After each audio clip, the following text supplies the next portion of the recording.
Welcome to the Lindy Slaybaugh Show. My name is Lindy Slaybaugh, Christian fitness and nutrition coach, and I want to share with you a little bit of my story today.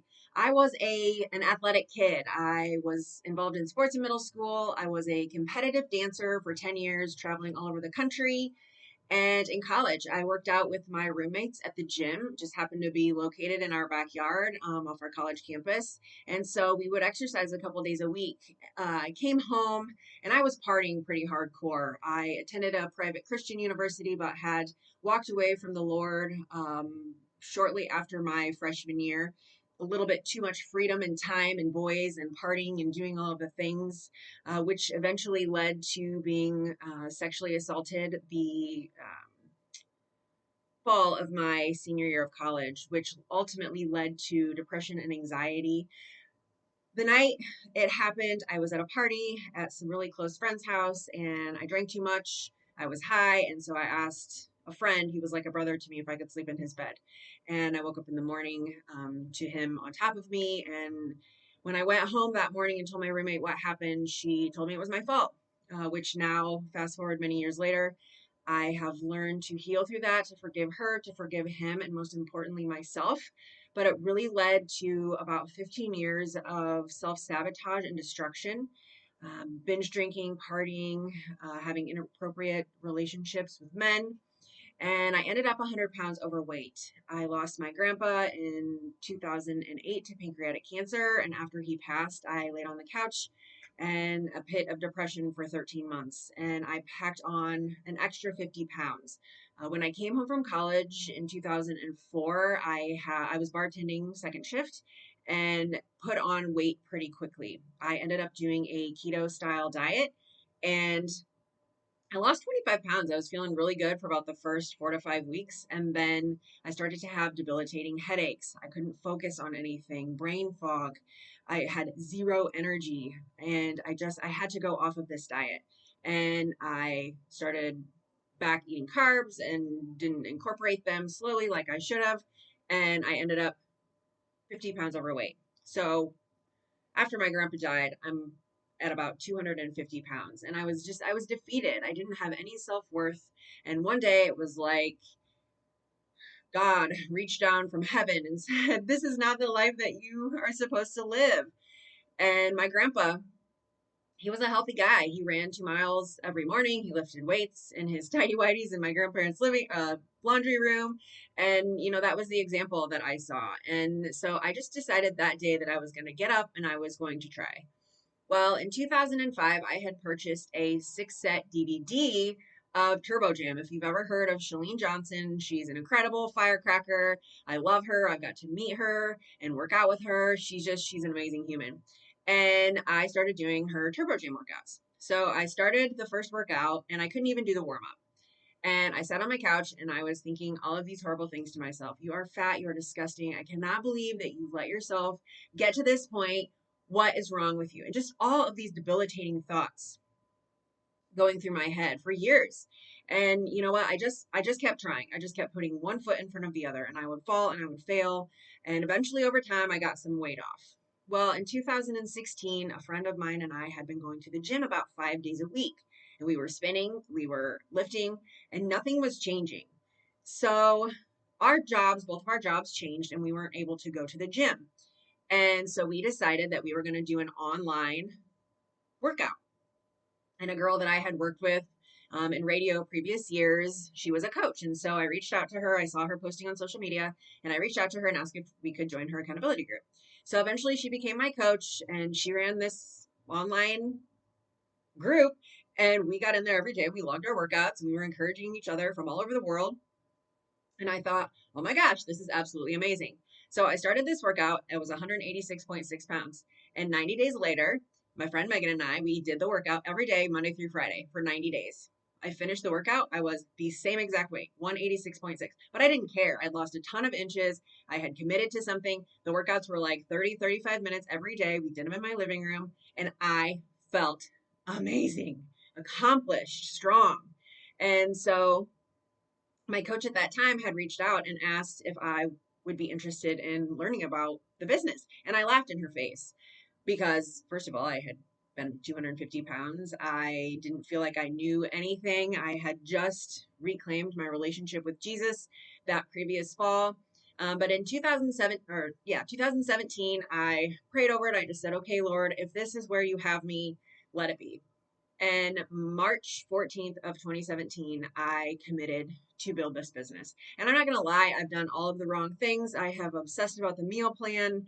Um, I have focused on the vanity metrics and the things that the world says is important, but God has continually called me over and over and over again to give him my body, my journey, my choices, to surrender the fear of eating more, of laying down heavy weights, which he called me to do a little over a year ago. And it's just really been a completely humbling and incredible experience. I would say probably about 14 to 15 months ago, I really felt the call that I needed to lay down my heavy weights and eat more food. But I was honestly living in fear and I didn't obey. Well, by the end of 2023, I could barely move. I had to see the chiropractor every other week. I was constantly hungry. I was constantly thinking about food.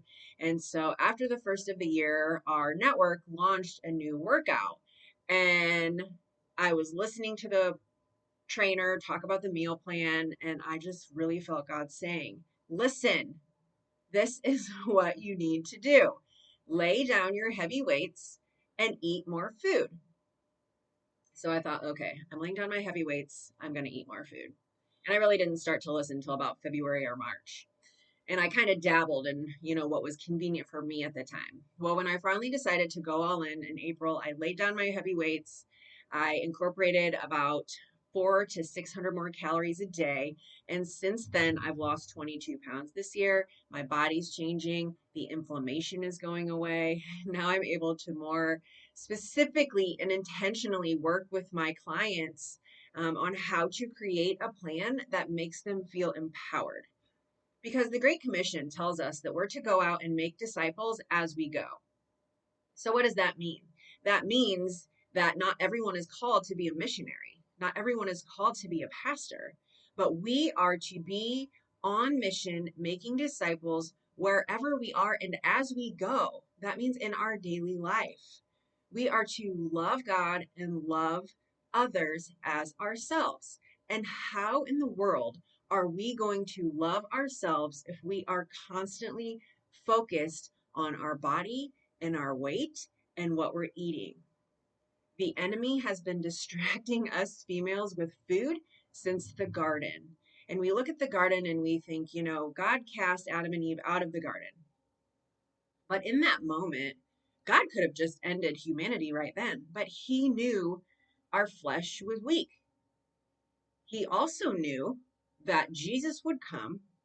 He would pay the ultimate price, the perfect lamb sacrificed on a sinner's cross.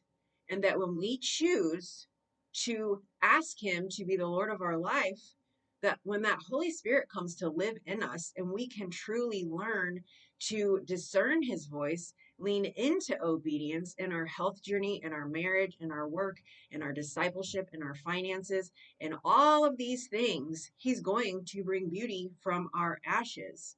And so in this podcast, my hope and my plan is that I want to push you to wake up 5 to 10 minutes every morning and give God the first fruits of our day. So often it's the lukewarm leftovers that we can kind of muster up at the end of the day, and we're not really giving him all of the things that he is asking of us. He wants us to be in relationship with him.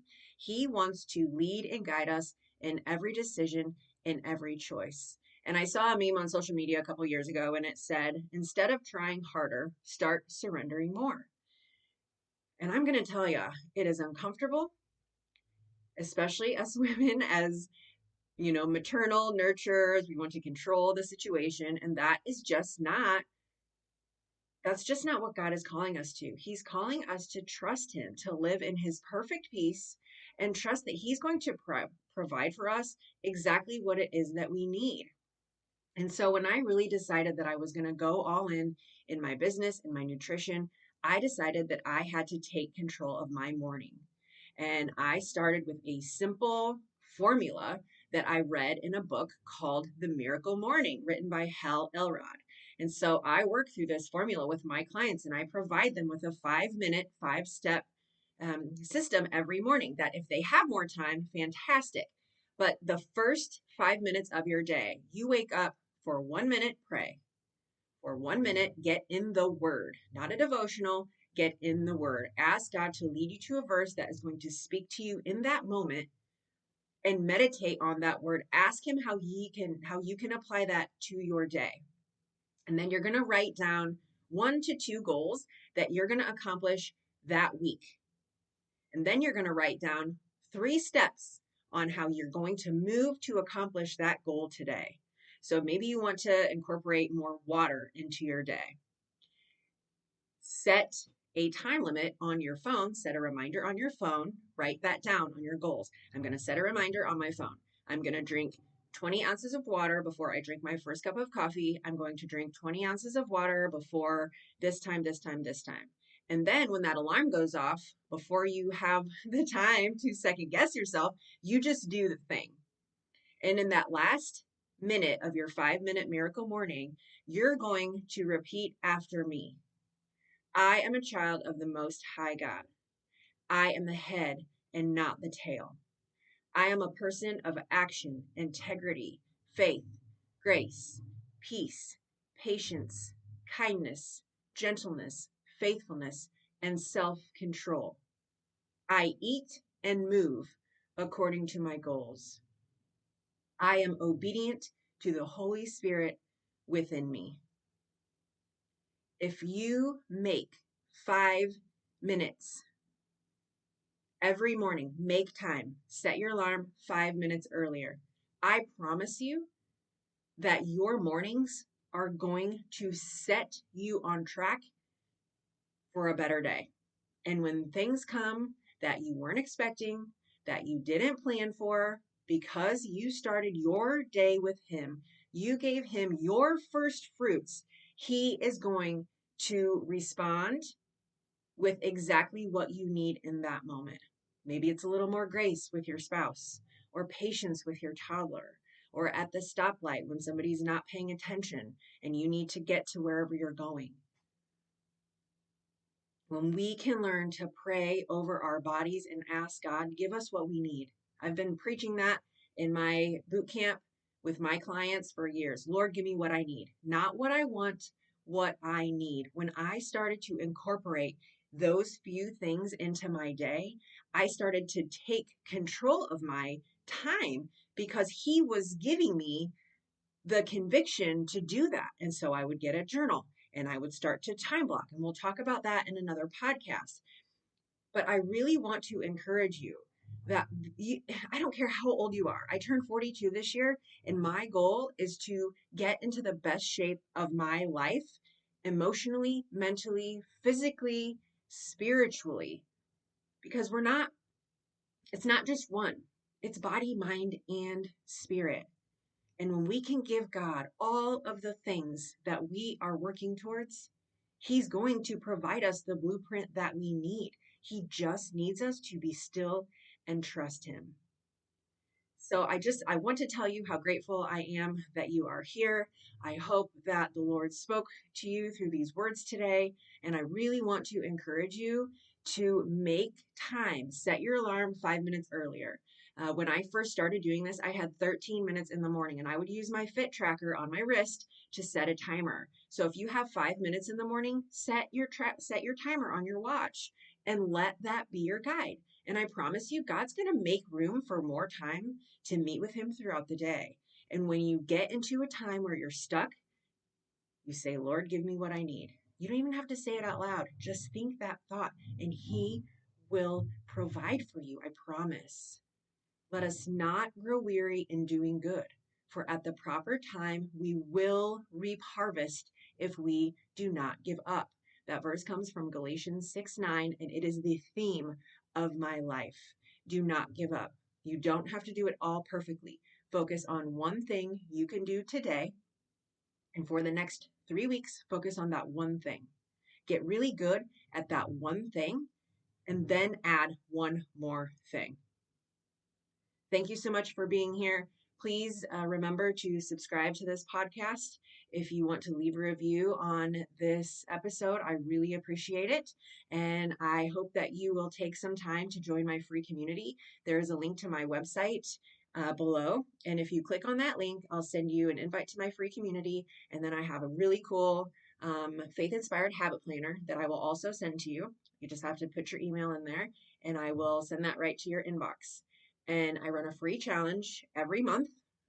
This one will kick off mid-August, and I hope that you will hop in there and let's just really see what the Lord has for us and focus on reaping that harvest, sowing good seeds, and making time for Him each and every day. And I can't wait to see how He makes us new together. So thank you for being here. Take care and God bless.